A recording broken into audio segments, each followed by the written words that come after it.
Salut à tous les amis, on est parti pour l'épisode 19 de Steins Gate Zero.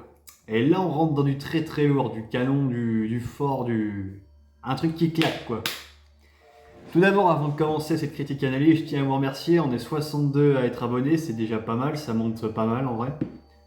J'espère atteindre vite fait les 100 abonnés, ce serait vraiment cool d'ici la fin de l'année, c'est mon objectif en tout cas. Et voilà, en tout cas ça porte ses fruits, ça commence à venir, ça me fait beaucoup plaisir. On est toujours 96% à pas être abonné à peu près, donc s'il vous plaît les gens, n'hésitez pas à cliquer sur la cloche et à vous abonner s'il vous plaît, s'il vous plaît. Sur ce, on commence. Alors, sur l'épisode 19, on commence là où on s'était arrêté. Et du coup, on voit Okabe qui retourne au labo, qui dit aux autres vous avez pas terminé la machine à temps et tout, et donc là Okabe est vraiment déprimé, il se dit putain, j'ai plus de roue de secours, j'ai plus de plan B, j'ai plus de reset quoi. Et là, Darrow lui explique non, mais tu te rends compte de ce que tu dis, mec, c'est toi qui as tout abandonné, qui a pas voulu qu'on construise ça, et maintenant tu nous demandes, enfin, tu nous engueules limite dessus pour reconstruire la machine que tu voulais tant ne pas reconstruire, quoi. J'avoue que c'est un peu l'hôpital qui se fout de la charité, mais bon. Bon, après, Okabe savait pas que ça allait finir comme ça non plus, j'ai envie de dire. Il se doutait pas que ça allait prendre des proportions pareilles, quoi. Donc, suite à leur petite engueulade vite fait, t'as Mao qui se reprend en main, dit bon bah, dis-moi comment t'as fait avec Kurisu, et voilà. Donc là, elle abaisse son orgueil parce qu'elle voulait tout faire elle-même, elle voulait se prouver elle-même qu'elle était supérieure à Kurisu, mais bon, on voit qu'elle y arrive pas et qu'elle a besoin d'aide pour tout comprendre, pour compresser les données envoyées dans le passé, etc. Donc Okabe lui explique tout, il lui explique que du coup il se connecte au CERN pour avoir accès au micro-trou noir et qu'il se sert de la télé cathodique qui est en bas du labo pour faire office de, pas catalyseur, mais je sais pas, c'est peut-être comme ça je crois, un truc comme ça. Bref, il lui explique vraiment tout ce qu'ils ont fait au début pour qu'elle comprenne bien comment ça fonctionne. Et du coup, suite à cela, l'équipe commence à se mettre au boulot. Et t'as Lukako et Ferry qui commencent à arriver au labo. Et qui disent nous aussi on peut donner un coup de main et tout, donc ils préparent le café, ils essaient de remonter le moral des troupes, enfin voilà, tout le monde y met de la main à la pâte. T'as même Moeke qui surveille la radio Kaikan. Et d'ailleurs Okabe il est parti faire un tour pour voir si le corps de Mayuri et puis de Suzuha était toujours là ou s'ils ont vraiment disparu.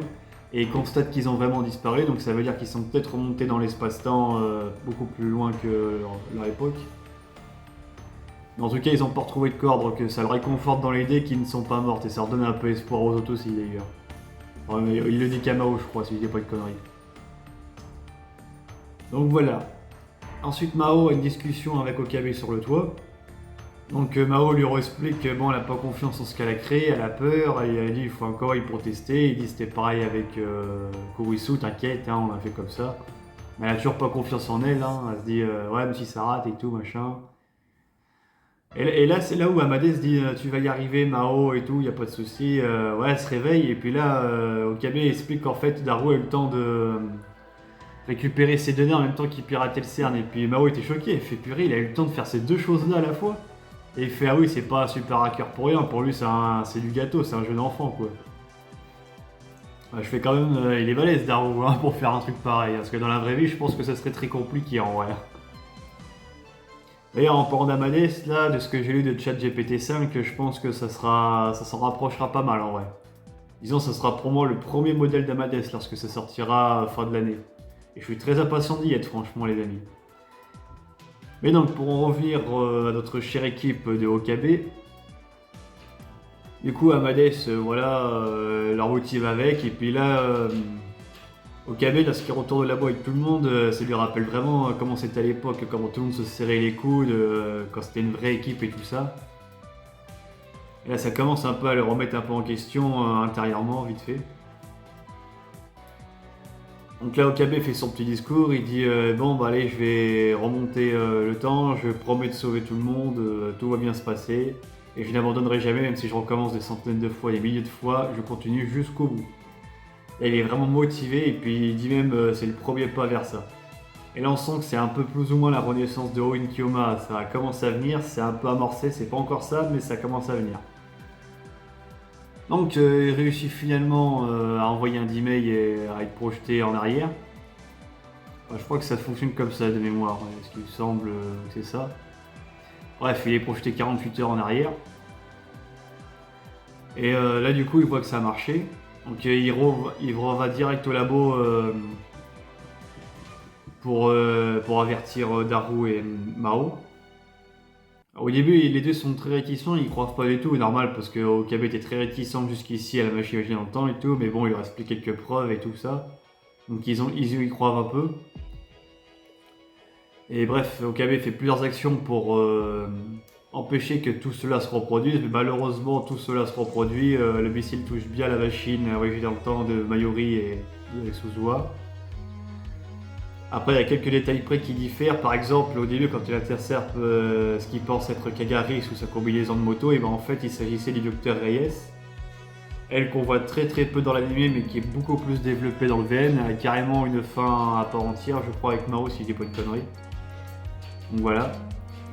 En tout cas, on sent qu'Okabe a changé, parce qu'avant que cet événement ait lieu, et quand il voit Suzuha et Mayuri là-haut, il leur dit bien, allez-y, machin, opération Arclight, porteuse de lumière, foncez. Je suis la membre 002 du labo, Mayuri Shina. C'est ce qu'il dit. Et ça, c'est vachement bon en vrai. Là, on sent qu'il commence à renaître. Donc voilà, comme je dis, ça échoue. Et donc, du coup, il retourne au labo pour re-essayer. Voilà, il a dit, tant que c'est pas fait, je essaierai des milliers de fois, pas de soucis. Donc là il remonte, il y a le générique de fin, et après le générique de fin, là il se passe un truc pour seuls que les gens qui ont joué au VN peuvent comprendre. On voit du coup la temporalité de la ligne, et on voit maintenant que ça se brise. Et l'épisode s'arrête là. Donc on se dit, pourquoi ça arrive? Qu'est-ce qui se passe? Il va exploser l'espace-temps? Qu'est-ce qui se passe comme dinguerie quoi? Et ça vous le saurez au prochain épisode qui est l'un de mes préférés de Steins Gate Zero franchement. Si ce n'est mon préféré. Donc sur ce les amis, je vous dis à très bientôt pour une prochaine vidéo, j'espère que celle-ci vous aura plu. Et les 4 derniers épisodes, ça va être des masterclass à aborder. Sur ce les amis, à très bientôt.